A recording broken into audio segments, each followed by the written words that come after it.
ममता बनर्जी को इस्तीफा देना पड़ा तो उनकी जगह कौन लेगा। ममता बनर्जी की मुश्किलें और भी बढ़ी। नंदीग्राम पर 15 नवंबर तक टली सुनवाई। 5 नवंबर से पहले बनना होगा विधानसभा सदस्य। सीएम बने रहने के लिए किसी और सीट से जीतना होगा चुनाव। नमस्कार। लगता है पश्चिम बंगाल की मुख्यमंत्री ममता बनर्जी बुरी तरह फंस गई है।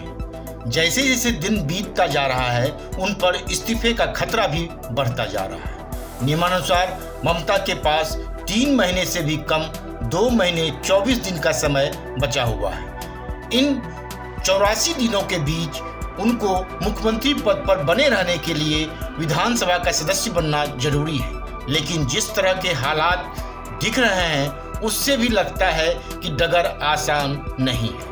तृणमूल कांग्रेस को यह डर सताने लगा है कि कोरोना महामारी के चलते अगर उपचुनाव में देर हुई तो ममता बनर्जी को हर हाल में अपने पद से इस्तीफा देना ही होगा। ऐसे में यह सबसे बड़ा सवाल है कि ममता को इस्तीफा देना पड़ा तो उनकी जगह कौन लेगा। विश्वस्त सूत्र की माने तो इस विकल्प पर भी टीएमसी में शुरू हो चुका है मंथन और कुछ नामों पर गौर भी किया जा रहा है। हालांकि कहा जा रहा है ममता बनर्जी के भतीजे अभिषेक बनर्जी का नाम सबसे आगे है और ज्यादातर नेताओं का मानना है कि युवा चेहरे के रूप में बहन जी के भतीजे यानी दीदी के भतीजे अभिषेक बनर्जी का सीएम की कुर्सी पर बिठाना ज्यादा सटीक और बेहतर रहेगा। लेकिन ममता बनर्जी को परिवारवाद वाला गलत मैसेज जाने का डर है, इसलिए वह पार्टी के कुछ वरिष्ठ नेताओं को भी विकल्प के तौर पर रख रही हैं। लेकिन पार्टी के ज्यादातर वरिष्ठ नेताओं का कहना है कि कहने वाले अब भी कहेंगे, बाद में भी कहेंगे।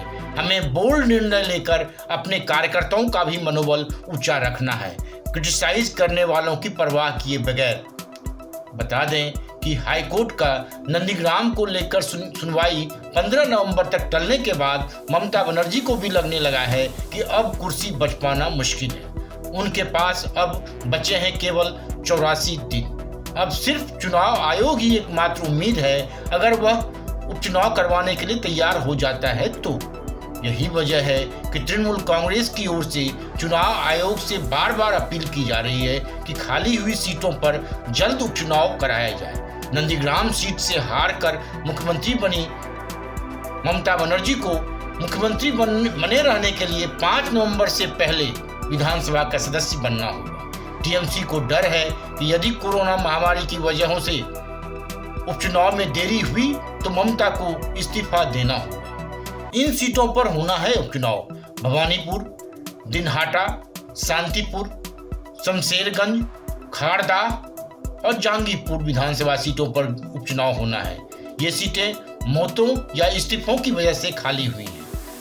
भवानी सीट ममता बनर्जी के लिए खाली की गई है। बता दें कि विधानसभा चुनाव नतीजों के बाद भवानीपुर सीट से जीते टीएमसी विधायक शोभनदेव चट्टोपाध्याय ने यह सीट छोड़ दी है ताकि ममता बनर्जी यहां से लड़ सके।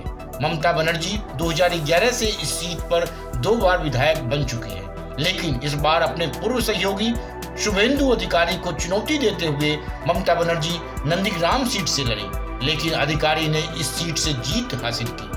ममता बनर्जी को नंदीग्राम में शुभेंदु अधिकारी ने 2000 वोटों से शिकस्त दी थी। हालांकि उनका कहना था कि यह परिणाम गलत है और प्रशासन ने बीजेपी के दबाव में गलत परिणाम घोषित किया है। यही कारण है कि नंदीग्राम सीट पर शुभेंदु अधिकारी से मिली हार को हाईकोर्ट में चुनौती दी गई है। लेकिन अगली सुनवाई की तारीख 15 नवंबर दिए जाने से यहां से भी इस खत्म सी हो गई है आस उनकी, क्योंकि 5 नवंबर को ही ममता बनर्जी को मुख्यमंत्री पद पर काबिज हुए 6 महीने पूरे हो जाएंगे। ऐसे में नियमानुसार उन्हें इस्तीफा देना होगा।